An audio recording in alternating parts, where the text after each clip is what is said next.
Hello বন্ধুরা, গোপাল রান্নাঘর থেকে তোমাদের সাদর আমন্ত্রণ জানাচ্ছি। বন্ধুরা, আমি আগেও বলেছিলাম, আজও বলছি যে বাঙালিদের কিন্তু শেষ পাতে একটা চাটনি অবশ্যই দরকার। তাই প্রকৃতিও প্রত্যেক সিজনে একটা না একটা টক ফল বা একটা না একটা টক সবজি কিন্তু আমাদের সাপ্লাই করে যায়। তো বিভিন্ন সিজনে আমরা দেখেছি বিভিন্ন ধরনের টক ফল ওঠে। তো এর আগে আমি আমড়ার চাটনি দেখিয়েছি। তখনই আমি বলেছি যে আমড়াটা তো খুব টক হয়, দেশি আমড়া যেটা, সেটাতে কিন্তু আর অন্য কোনো টক আইটেম কিন্তু মেশানোর প্রয়োজন পড়ে না। তো আমরা যারা চাটনি প্রিয় মানুষ, তারা তো চাটনি মানে একটু টক ঝাল মিষ্টি পছন্দ করি। আজকে দেখাচ্ছি বিলিতি আমড়ার চাটনি। দেখতে পেয়েছো বন্ধুরা, এই বিলিতি আমড়াগুলোর খোসা ভালো করে ছাড়িয়ে নিলাম, নিয়ে ধুয়ে টুয়ে পরিষ্কার করে নিলাম। আজকে একটা অভিনব জিনিস দেখাবো যে এই বিলিতি আমড়ার সাথে কিন্তু আমি একটা কাঁচা আম দেখেছো তো, একটা কাঁচা আম নিয়েছি, এটাকে পাইল করে দেবো।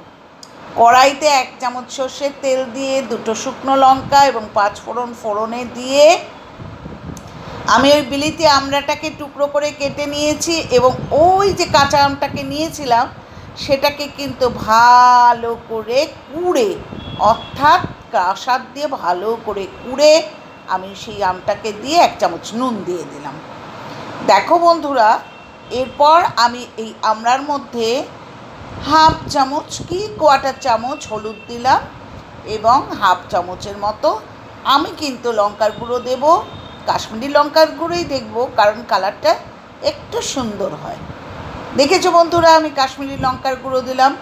বারবারই বলছি অভিনব কেন জানো তো, আমি কিন্তু এখানে কাঁচা আমটাকে কুড়িয়ে দিয়েছি।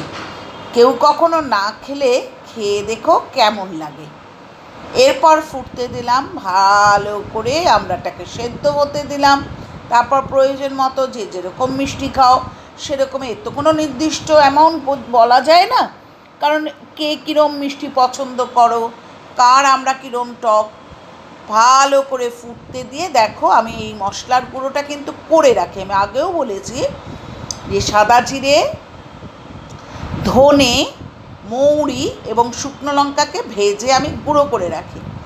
সেইটাকে ভালো করে নাড়াচাড়া করতে করতে যখন মাখা মাখা মতো হয়ে যাবে চাটনিটা, তখন নামিয়ে ফেলবে। দেখেছো তো কীরকম ইয়ামি দেখতে হয়েছে।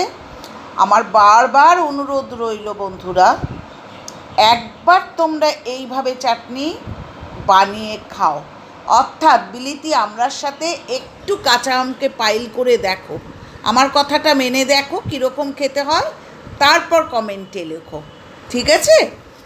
আর আবারও একই কথা বলতে হয়, পুরনো বন্ধুরা যেইভাবে ভালোবাসা দিয়ে যাচ্ছ, তোমাদের কাছে আমি কৃতজ্ঞ, অজস্র ধন্যবাদ। এইভাবে আমাকে ভালোবাসায় ভরিয়ে দিও। নতুন বন্ধুরা চ্যানেলটা সাবস্ক্রাইব করে পাশে থেকো। আজ আসি, পরের দিন আসবো আবার নতুন আইটেম নিয়ে। ঠিক আছে বন্ধুরা, ভালো থেকো, সুস্থ থেকো, সকলের জন্যে ভালোবাসা রেখে গেলাম। আজ আসছি, টাটা।